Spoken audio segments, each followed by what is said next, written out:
হাঁটু ব্যথাতে কি খুব কষ্ট পাচ্ছেন? সিঁড়ি দিয়ে ওঠানামা করতে গেলে হাঁটু ভেঙে আসে, অসহ্য যন্ত্রণা করে, কিংবা নিচুতে বসলে কারো সাহায্য ছাড়া ওঠা যায় না।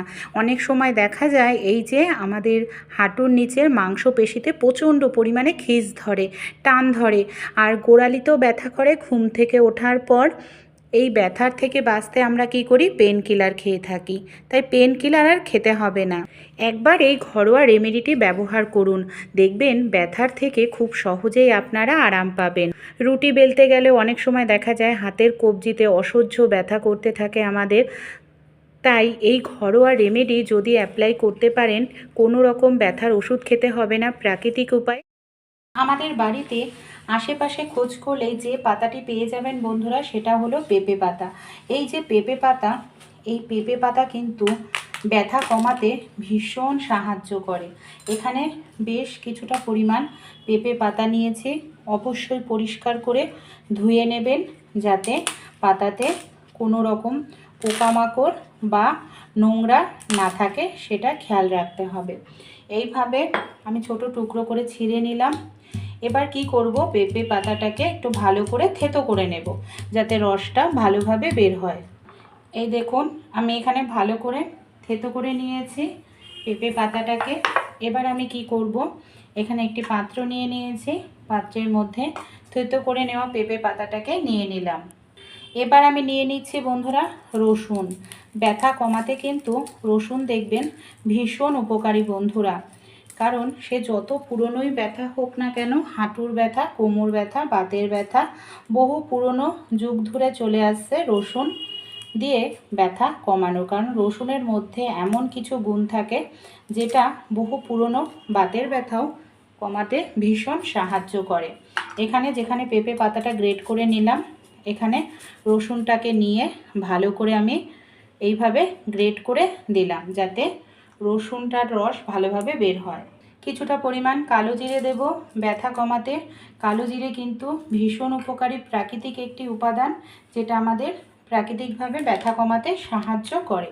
কিছুটা পরিমাণ আমি হলুদ গুঁড়ো দিচ্ছি। হলুদ গুঁড়োও কিন্তু ব্যথা কমাতে ভীষণ সাহায্য করে।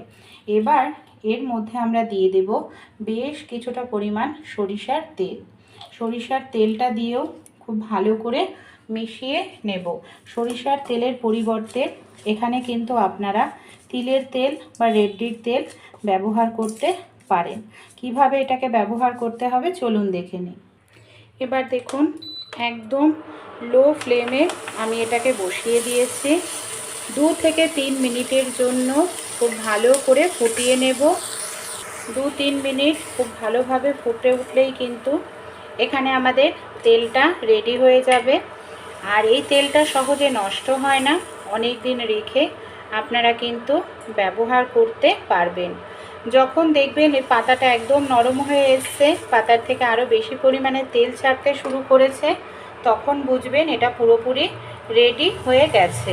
দেখুন, আমি একদম লো ফ্লেমে কন্টিনিউ এইভাবে নাড়াচাড়া করছি। আর তেলটাকে দুটো পাত্র নিয়ে নিয়েছি। একটা পাত্রের মধ্যে নিয়ে নিয়েছি ফ্রিজের একেবারে ঠান্ডা জল। আপনারা চাইলে এখানে বরফ জলও ব্যবহার করতে পারেন। আরেকটি পাত্রের মধ্যে নিয়ে নিয়েছি গরম জল, মানে যতটা গরম আমরা সহ্য করতে পারি।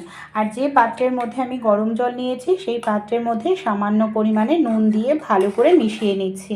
এবার এই যে ঠান্ডা জল, গরম জলটা কী কাজে ব্যবহার করব চলুন দেখে নিই।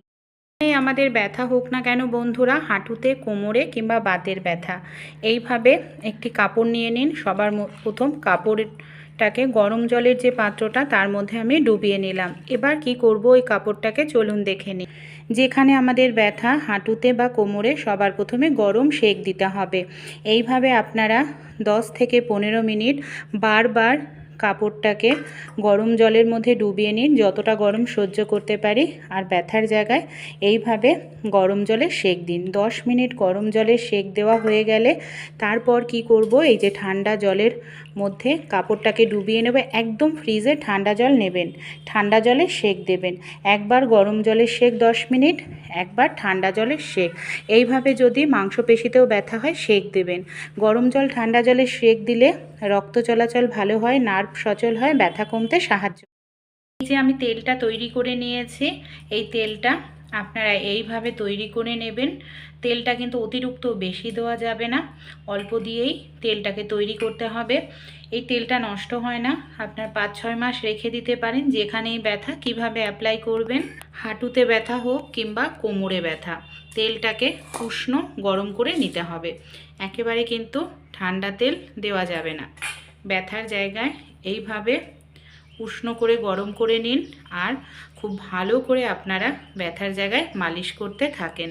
এখানে যেহেতু হলুদ দেওয়া হয়েছে, কালো জিরে আছে, সেই সঙ্গে রসুন আছে, আর এই যে পেঁপে পাতার নির্যাস, পেঁপে পাতার মধ্যে এমন কিছু নিউট্রিশন থাকে যেটা বাতের ব্যথা, হাঁটু ব্যথা, কোমর ব্যথা কমাতে সাহায্য করে।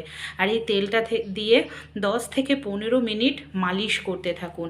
এইভাবে যদি আপনারা মালিশ করতে থাকেন, রক্ত চলাচলটা তো খুব ভালো হয়, নার্ভ সচল থাকে, আর দেখবেন কত সহজেই ব্যথাটা আপনাদের কমে যাবে।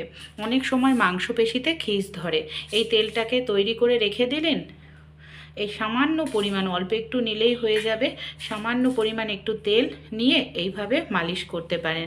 বাচ্চারা অনেক সময় খেলাধুলো করতে গেলে চোট লাগে, আঘাত লাগে, মোচকা লাগে, এমনকি মোচকা লাগা ব্যথাও কিন্তু কমতে সাহায্য করে। গোড়ালিতেও সামান্য পরিমাণে তেল দিয়ে মালিশ করুন।